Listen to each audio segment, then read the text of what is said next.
गई है उसकी मति जिसने न जाने समय की गति। हमें समय की गति को जानना है, समय की गति के साथ साथ काम भी करना है। हम आप लोगों के लिए यहाँ पे काम करवा रहे हैं। तो 10th क्लास के बच्चों से मुझे थोड़ी सी नाराज़गी है मुझे, क्योंकि आप लोग बॉयज़ तो बिल्कुल भी काम नहीं कर रहे हैं, गर्ल्स तो इक्का दुक्का कर रही हैं, बॉयज़ का तो रिस्पॉन्स 0 है। तो अपने समय के मूल्य को पहचानते हुए अपना कार्य समय पर करें। ठीक है, कुछ बच्चों को मैंने पर्सनली मैसेज भी किया, वर्क करो, उसके बावजूद भी कोई रिस्पॉन्स नहीं आ रहा। Okay, now good morning to everybody. आज मैं आपको एक्सरसाइज 15.1 का क्वेश्चन नंबर 3, 4, 5, 6 करवाऊँगी और होप सो कर लेना, करोगे आप लोग। इफ़ PE कितना है 0.05, what is the probability of not E। Not E की प्रोबेबिलिटी बतानी है। अगर PE कितना दे रखा है 0.05 दे रखा है। ठीक है, E नोट क्या होता है? E नोट को हम ऐसे रिप्रेजेंट करते हैं। देखो, हमें पता है प्रोबेबिलिटी ऑफ ए इवेंट और E not, sum of probability क्या होता है? दैट इज़ इक्वल टू 1 होता है। PE कितना है 0.05 और PE नॉट निकालना है। ठीक है, दैट इज़ इक्वल टू 1। यहाँ प्लस का उधर जाके क्या हो जाएगा? माइनस का हो जाएगा। तो 1 माइनस 0.05, अगर मैं 1 में से माइनस कर दूँगी तो ये कितना आ जाएगा? 0.05 माइनस करेंगे तो क्या आ जाएगा? यहाँ पे डेसिमल लगा के 0 लगा देना, फिर 10 में से 5 गया 5, फिर यहाँ 9 रिमेनिंग हो जाएगा, 0.95 आ जाएगा। होप सो क्लियर है ये आपको। अब मैं आपको क्वेश्चन नंबर 6 करवाती हूँ। A bag contain lemon flavoured candy only.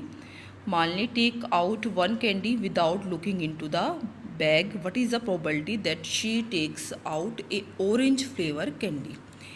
एक बैग है, वो क्या कंटेन कर रहा है? लेमन फ्लेवर्ड कैंडी कंटेन कर रहा है। ठीक है, Malini take out 1 candy without looking into the bag. Malini क्या है, उसमें से बिना देखे कैंडीज़ को निकालती है। देखो इसके अंदर क्या है, कैंडी कैसी हैं? ठीक है, लेमन फ्लेवर्ड की कैंडी है। कैंडी कैसी है? लेमन फ्लेवर की है। ओके, कैसी है? लेमन फ्लेवर कैंडी है। ठीक है, तो इसके अंदर ऑरेंज फ्लेवर कैंडी आने की प्रोबेबिलिटी क्या होगी? ठीक है, ऑरेंज फ्लेवर कैंडी आने की प्रोबेबिलिटी क्या होगी? तो PE इवेंट क्या है? इवेंट है getting orange flavour candy. Event क्या है? Getting orange flavoured candy. Write down कर लेना। तो क्या आ जाएगी? देखो ऑरेंज, इसमें क्या है? लेमन फ्लेवर है, ऑरेंज तो है ही नहीं, तो प्रोबेबिलिटी क्या होगी? 0/1। टोटल आउटकम क्या है? ऑरेंज आने की प्रोबेबिलिटी क्या है? 1। तो यहाँ पे 0/1 कितना हो जाएगा? 0। ठीक है, अब सेकंड पार्ट करते हैं। इवेंट क्या है? इवेंट है getting lemon flavour candy, lemon flavoured candy. देखो सारी की सारी क्या कैंडी कैसी हैं? लेमन फ्लेवर की हैं। तो प्रोबेबिलिटी ऑफ लेमन फ्लेवर आने की प्रोबेबिलिटी क्या हो जाएगी? ऑब्वियस सी बात है, मैं हैंड इसमें बैग में डालूंगी तो मुझे क्या मिलेगा? ठीक है, लेमन ही मिलेगी। तो क्या हो जाएगी? 1/1। तो रिजल्ट क्या आ जाएगा? 1। ओके, होप सो क्लियर है ये। देखो अब मैं स्टार्ट कराऊंगी क्वेश्चन नंबर 3। आज थोड़ा सा हमने उल्टा कर लिया है एक्सरसाइज 15.1 का। Why is tossing a coin is considered to be a fair way of deciding which team should get the ball at the beginning of a football game। ठीक है, इन्होंने कहा है जब हम मानो फुटबॉल का गेम खेलते हैं, ठीक है, why is tossing a coin considered. ठीक है, हम टॉस करेंगे तो कंसीडर यानी कि जो एक कॉइन है, अगर मैं उस कॉइन को टॉस कर रही हूँ तो ये फेयर डिसीज़न क्यों है? क्योंकि इससे डिसीज़न फेयर क्यों होगा? ये पूछा है, ठीक है, कि बॉल किसको मिलेगी, गेटिंग ए बॉल फर्स्ट, कौन बॉल फर्स्ट लेगा, ठीक है। तो देखो जब भी मैं एक, मान लो I will toss a coin, ठीक है, I will toss a coin, coin तो मुझे क्या मिलेगा, या तो हेड मिलेगा या टेल मिलेगा, यानी कि दोनों के आने के चांसेस क्या हैं, 50% चांस इसके हैं, 50% चांस इसके हैं, ठीक है। जब मेरे आउटकम आने के मेरे चांसेस 50-50% हैं, ठीक है, तो इस तरह के इवेंट को हम क्या बोलते हैं, इक्वली लाइकली, ठीक है। देखो when we toss a coin, जब हम एक कॉइन को टॉस करेंगे, द आउटकम्स क्या होंगे, आउटकम्स हेड एंड टेल आएंगे, are equally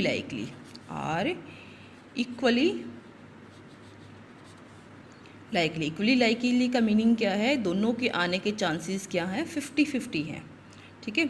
so the result of an individual coin toss is completely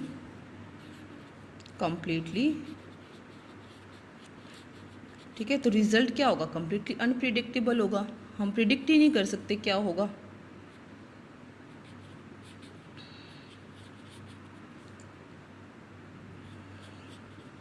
ठीक है, ओके। क्योंकि अब इसमें क्या है, ये बिल्कुल फेयर डिसीजन होगा कि हम एक, कोई भी है कि बॉल है वो फर्स्टली कौन लेगा, ठीक है, तो हम किसको चूज़ करें, कॉइन को चूज़ करें, ठीक है।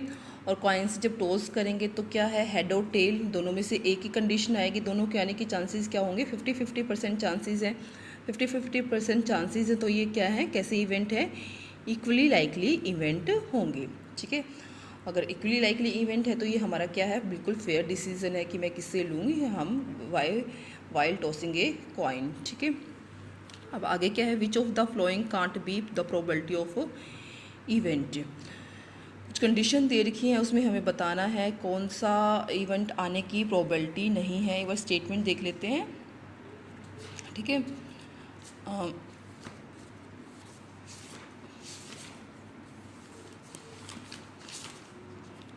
Which of the following can't be a probability of event, ए क्या है मेरे पास, ए है 2/3, बी क्या है -1.5, सी क्या है 50% और डी क्या है 0.7, ठीक है। देखो प्रोबेबिलिटी होती है, प्रोबेबिलिटी कहाँ से कहाँ तक लाई करती है, पी ई लाई करेगी, ठीक है, या तो ग्रेटर देन इक्वल टू 0 होगा या लेस देन इक्वल टू 1 होगा, ठीक है। अब देखो 2/3 है, ये प्रोबेबिलिटी हो सकती है, ये 0 और 1 के बीच में है, नेगेटिव नहीं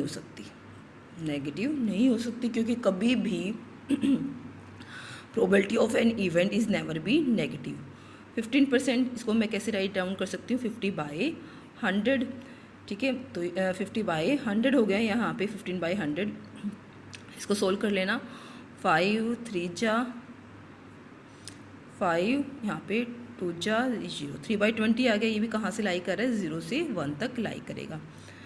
7 0.7, इसको भी मैं कैसे राइट डाउन कर सकती हूँ, 7/10, ये भी किसके बिटवीन लाई करेगी, 0 से 1 के बीच में लाई करेगी।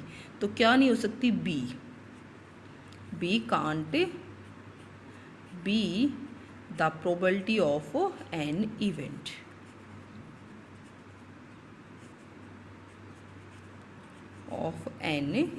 कभी भी एक इवेंट की प्रोबेबिलिटी नेगेटिव नहीं होगी।